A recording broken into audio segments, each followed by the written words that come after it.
Hello friends, तो इस video में हम ये जानेंगे कि इलेक्ट्रिक टेस्टर क्या होता है, ये इलेक्ट्रिक टेस्टर का कार्य क्या है और कौन कौन से कंपोनेंट्स से मिलकर ये बना हुआ है, इसका वर्किंग प्रिंसिपल क्या है, ये किस प्रिंसिपल पे ग्लो करता है। जैसे हम जाके सॉकेट में किसी पॉइंट पे जाके टेस्ट करते हैं तो यहाँ पे ये बल्ब ग्लो करता है। तो ये सारी चीज़ों को हम ये जानेंगे और ये भी जानेंगे कि ये किस चीज़ को मेजर करता है।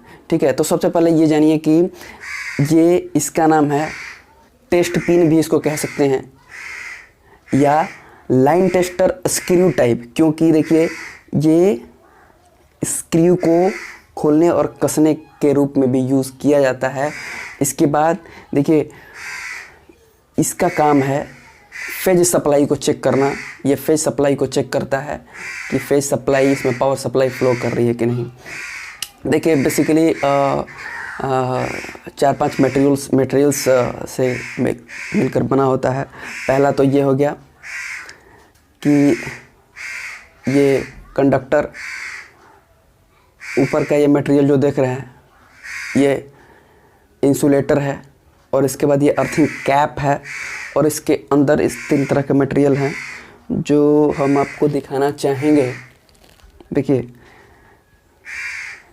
ये जो रॉड है, रॉड अंदर गई हुई है, इसमें एक स्प्रिंग लगा होगा, और ये स्प्रिंग के बाद टच में आता है, ये है रेजिस्टेंस। ठीक है, रेजिस्टेंस से टच होता है हमारा ये बल्ब नियॉन बल्ब है। ठीक है, तो ये इस तरह से टच होता है, इस तरह से इसका एंडिंग टच होता है। इस रजिस्टर का रेजिस्टेंस होता है 1.5 मेगा ओम। ठीक है, तो इसकी क्षमता 300 वोल्ट तक होती है। ठीक है, इससे भी बड़े बड़े कैपेसिटी का टेस्टर आते हैं, लेकिन इसकी क्षमता 300 वोल्ट की होती है। ये क्या करता है कि 300 वोल्ट तक के पोटेंशियल डिफरेंस को, वोल्टेज को मेजर कर सकता है।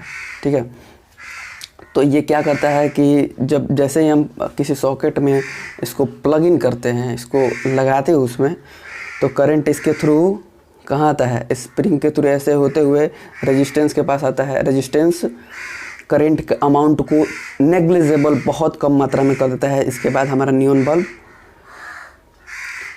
बल्ब का ये जो एंडिंग पॉइंट से ये कैप जो है टच हुआ होता है। ये कैप को देखिए, कोई भी लोड, कोई भी बल्ब हो गया, कोई भी मशीनरी चीज़ हो गई, वो कब वर्क करती हैं, जब उनको सप्लाई का रास्ता आने का और जाने का दोनों हो। ठीक है, तो आने का तो इसमें हम सॉकेट के थ्रू लाइट आ रहा है, ठीक है, करंट फ्लो कर रहा है, लेकिन ये बल्ब तभी ग्लो करेगा ये हमारे अब देखिए ये करंट हाथ पे टच होती है तो हमें शॉक क्यों नहीं लगता। ठीक है, ये बहुत इंटरेस्टिंग फैक्ट है। देखिए हमारा जो बॉडी का रेजिस्टेंस है 1000 ओम है। ठीक है, और ये जो करंट परकोलेट होके जो इस रेजिस्टेंस के बाद आता है वो बहुत नेग्लिजिबल होता है। तो करंट फ्लो करने के लिए एक इजी पाथ चूज़ करती है। ठीक है, अगर हमारे बॉडी की क्षमता 1000, 2 ओम, 4 ओम होती, 5 ओम होती तो ये हमें शॉक लगता। ठीक है, लेकिन हमारे बॉडी का रेजिस्टेंस बहुत ज़्यादा है, इसलिए हमें शॉक नहीं लगता। तो ये क्या करती है कि इसको होते हुए हमारे बॉडी से होते हुए जाके अर्थ हो जाती है, इसीलिए हमें शॉक नहीं लगता। फ्रेंड्स, हम 3 तरह के एक्सपेरिमेंट करेंगे जिनमें हम ये पता लगाएंगे कि किन किन सिचुएशन में ये टेस्टर का बल्ब ग्लो करता है और किस सिचुएशन में ग्लो नहीं करता है। तो चलिए देखते हैं। तो चलिए फर्स्ट केस को देखें। देखिए ये मैं फर्श पे खड़ा हूँ और मैं इस इलेक्ट्रिक टेस्टर को चेक करूँगा फेज में। देखिए ग्लो कर रहा है। ठीक है, क्योंकि इसकी अर्थिंग तगड़ी मिल रही है। अब देखिए मैं सेकंड केस में देखूंगा। मैं ये सोफ़ा है, लकड़ी का है, मैं इस पे खड़ा हो जाता हूँ और फिर मैं चेक करूँगा। इसके बाद देखिएगा, देखिए ये थोड़ा कम ग्लो कर रहा है। कम ग्लो क्यों कर रहा है, मैं इसको आपको डिस्कशन करके समझाऊंगा। और थर्ड केस में देखिए, ये है ग्लास, देखिए ये ग्लो नहीं कर रहा है क्योंकि इनकमिंग में टेस्टर को करंट तो मिल रहा है, लेकिन आउटगोइंग होने के लिए, करंट को अर्थ होने के लिए कोई पाथ नहीं है, क्योंकि जैसे ही टेस्टर ये पिन है, अर्थिंग पिन, इससे आउट हो रहा है तो ये ग्लास है, ठीक है। ग्लास के बाद हमारा हाथ टच है, उसके नीचे फिर वुडन सोफा पे खड़ा हूँ, तो ये ग्लो नहीं करेगा, ठीक है। फ्रेंड्स, तो हमने 3 तरह के एक्सपेरिमेंट किए। पहला एक्सपेरिमेंट था कि मैं नंगे पैर था और टेस्ट किया गया तो पता चला क्योंकि ये ग्लो कर रहा है, क्योंकि इसे ईजिली अर्थिंग मिल रही है, ये बात तो समझ में आती है।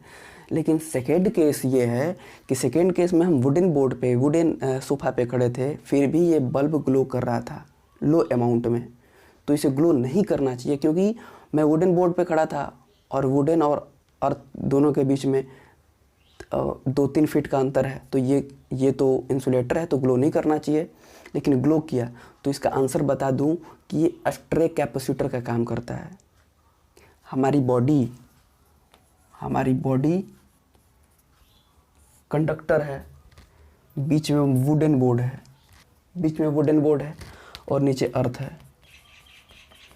तो बॉडी भी कंडक्टर, अर्थ भी कंडक्टर और बीच में इंसुलेटर। तो कैपेसिटर का यही सिद्धांत होता है कि 2 मेटल होते हैं और बीच में डाई इलेक्ट्रिक मटेरियल यानी कि इंसुलेटर।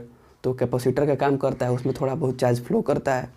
तो हमारे सेकेंड केस में यही हुआ कि यहाँ एक स्ट्रे कैपेसिटर हो गया, स्ट्रे कैपेसिटर की वजह से ये बल्ब ग्लो कर रहा है, ठीक है।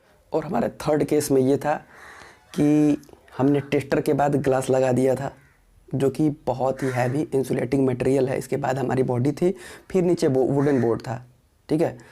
तो टेस्टर के बाद तो सबसे पहले नेग्लिजिबल अमाउंट में करंट फ्लो कर रहा है, उसके बाद ग्लास है जो कि हैवी इंसुलेटिंग मटेरियल है, तो ये करंट फ्लो नहीं हो पा रहा है। जब करंट को अर्थ होने का पाथ नहीं मिला तो ये ग्लो नहीं किया।